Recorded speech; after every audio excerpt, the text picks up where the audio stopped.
Welcome to the Shango Diaries, where passion meets vulnerability and love unfolds one story at a time. Modern, raw, and unapologetically real. Get ready to dive into the unexpected. This is the Shango Diaries, written by M. Madison. This week on the Shango Diaries, Monica's juggling act continues. Single mom life, high-stakes reality TV drama, and the kind of romance that leaves you breathless. Through old emails and letters, we dive deeper into her electric connection with Shango, the late-night confessions, and the heated moments that still linger. But love isn't the only thing on her plate. Co-parenting battles, legal headaches, and career chaos are all part of the mix. Can she balance it all without losing herself? Let's find out. Tune in now. The Shango Diaries. All right, so get ready to dive into the Shango Diaries. Written by M. Madison. By M. Madison, yeah. This incredible collection of emails and diary entries from Monica. Who was a reality TV producer. Yeah, back in 2008. Back in 2008, yeah. So we're going to be talking about, like, love letters and co-parenting drama. High-powered jobs. A high-powered job. And a trip to New Orleans that, well, we'll see if it even happens. Right. Intrigued. These diaries are so cool. It's like, you know, a time capsule. Yeah. 2008. Remember 2008? To kind of do. Yeah. Blackberries were everything. Email was like the way to connect. What? The dating apps weren't even on the scene yet. It was a totally different world. Totally. Yeah. And in the thick of it all is Monica. Juggling this insane job and like a whirlwind romance. With Shango. With Shango. Obviously. Right. But also dealing with her ex, Tony, over their son, Jordan. Oh, yeah, and co-parenting drama. It's a lot to unpack. It is. But let's just jump in with this email. Okay. That Monica sends Shango pretty early on. It's titled MS Laundry List. It is hilarious. It's hilarious. But it might say a little something, too. What do you mean? Well, she's laying down the law, you know, like clean out a dresser drawer. Mm-hmm. Red Freak Me camisole set in the hamper, return to sender. Okay, so it's funny, but it's like, is Monica bringing like that boss lady energy from the reality TV set into this relationship? Like, is this kind of how she operates? It makes you wonder. It does. Because then in other emails to Shango, she's like, super lovey-dovey. It's this crazy contrast. Right. Oh, yeah. One minute she's emailing Lil Jon about hotel preferences for the finale in New Orleans. Uh-huh. The next, she's writing Shango these passionate emails about how incredible he is. Wild. Wild. Seriously, it's like whiplash. Totally. Team Mayweather, then Sweet Nothings. And she's doing all of this on her BlackBerry. Can you imagine trying to, like, coordinate travel for 21 fighters plus their entourages on email? Oh my God, I can't even, the stress level, it must have been off the charts. Seriously. And, like, she's at the mercy of email response times, which in 2008, you know. Glacial. Right. We've forgotten what that kind of waiting game even feels like. Completely. And that's what's so interesting about these diaries, right? They take us back to, like, before instant gratification, before we were glued to our phones 24/7. It's almost refreshing in a way. It is. It really makes you think about how much technology's changed the dating landscape. Like, imagine meeting someone online and then having to wait hours, maybe days, for a response. Yeah. Talk about building anticipation. Oh, but back then that was it. Email was the main way to communicate, and it was just, well, slower. Slower. Maybe that slower pace fostered a different kind of connection, though. Yeah. You know, more thoughtful, more deliberate. You couldn't just, like, you know, fire off a quick text. You had to craft a well-written email. Yeah. You know, put some effort into it. Yeah. Maybe that says something about how people approached relationships back then. For sure.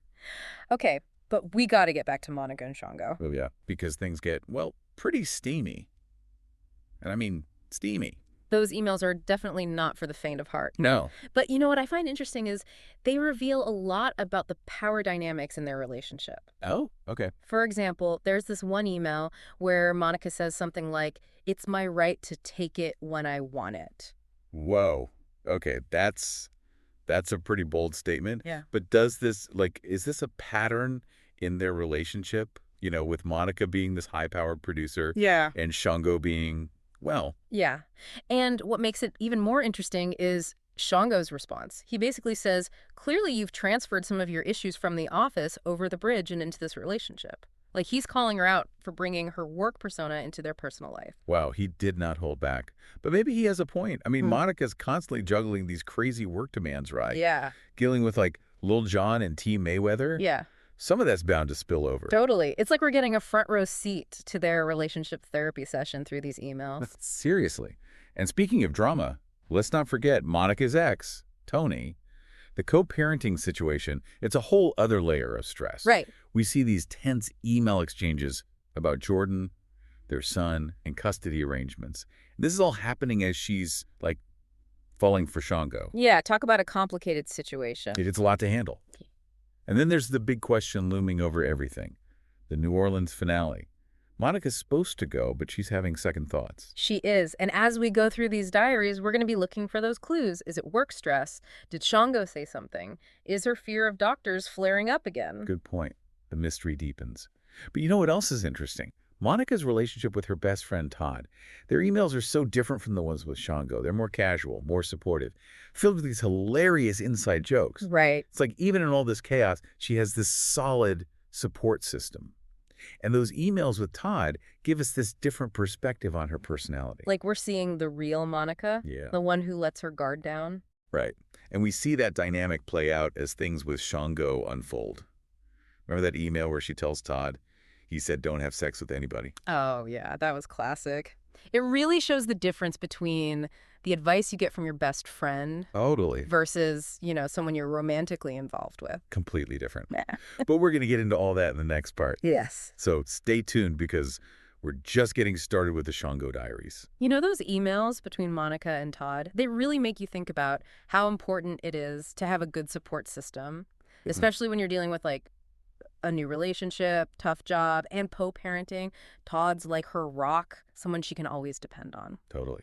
And we see that even more as things progress. Like, remember that email where Monica's freaking out because Mal hasn't called her back? Yeah. She's like, where are you? I need you. Like, you can just feel her raw emotion. It shows that even the strongest people, they have their breaking points. Sometimes you just need that one friend who gets it, someone you can just vent to, no judgment. Absolutely. Okay, but let's go back to Monica and Shango for a sec. Yeah. Because those steamy email exchanges, they're not just about, passion. They actually show us a lot about dating back in 2008, before Tinder, before all that. Oh, definitely. Like, think about it. Monica and Shango met online, but their relationship, it has this slow burn to it. They're taking the time to get to know each other through emails, phone calls, going on dates. It's so different from, like, swiping right and meeting up for a quick coffee. Right. And maybe that slower pace, that anticipation, it made their connection even stronger. You know what I mean? They weren't just jumping into bed. They were putting in the effort to actually get to know each other on a deeper level. Totally. It's like they had to work for it, which maybe made it that much more special. And it wasn't just physical. There was this real emotional connection there, too. You see it in their emails. They talk about their hopes and fears and dreams. It's pretty intense. Yeah, and those deep conversations, they weren't happening over text messages. They were happening in these well-written emails. Like, Monica really thought about those messages, She chose her words carefully. It was almost like an art form. Totally. It makes you wonder if we've lost something in this age of instant messaging, like that ability to express ourselves thoughtfully, eloquently. Has it been sacrificed for speed and convenience?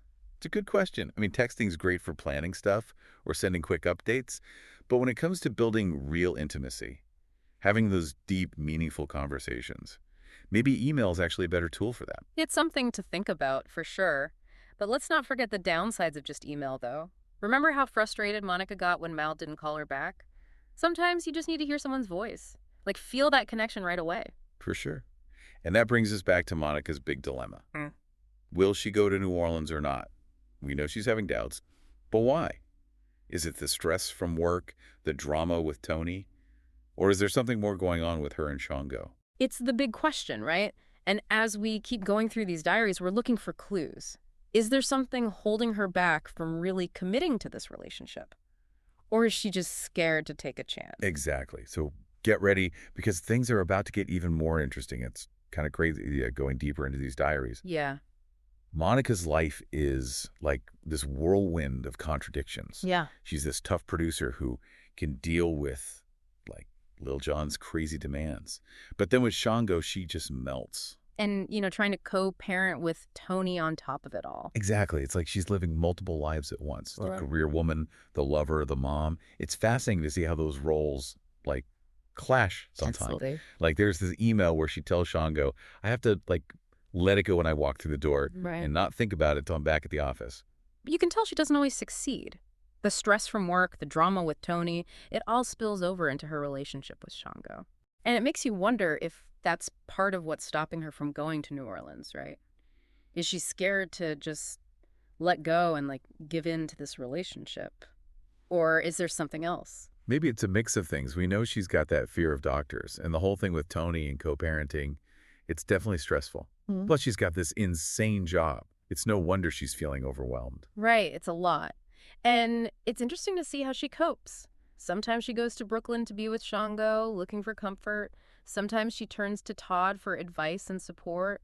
It's like she's constantly trying to find balance. That's what makes the Shango Diaries so relatable, don't you think? We've all been there, feeling pulled in every direction, just trying to figure things out. Yeah, for sure. Monica's story shows us that life is messy, There's no easy answers. It's about finding what works for you, even if it means making tough decisions. And maybe that's the biggest takeaway from all of this, right? The importance of self-discovery. Monica's on this journey of figuring out who she is, what she wants. And it's not always easy. There are doubts, tough times, even heartbreak. But it's those experiences that help her grow. Absolutely. And that's something we can all relate to. It doesn't matter if you're in the world of reality TV or just trying to get through the day. Life is all about figuring yourself out. Well said. So as we wrap up this trip back to 2008 with the Shango Diaries, any final thoughts? Could you handle Monica's life? And what can we learn from her story? What can we apply to our own lives? For me, it's about remembering that life's going to be messy. Lean on your friends, keep learning, and maybe even appreciate that slower pace of communication every once in a while. Maybe we could all use a few more heartfelt emails. Who knows? I love that. Well, thanks for joining us on this dive into the Shango Diaries. It's been a wild ride. And be sure to let us know your thoughts on Monica's story. We want to hear what you think. Until next time, keep it real. And that's a wrap on this week's episode of the Shango Diaries. Woo! Monica's life is a whole roller coaster, right?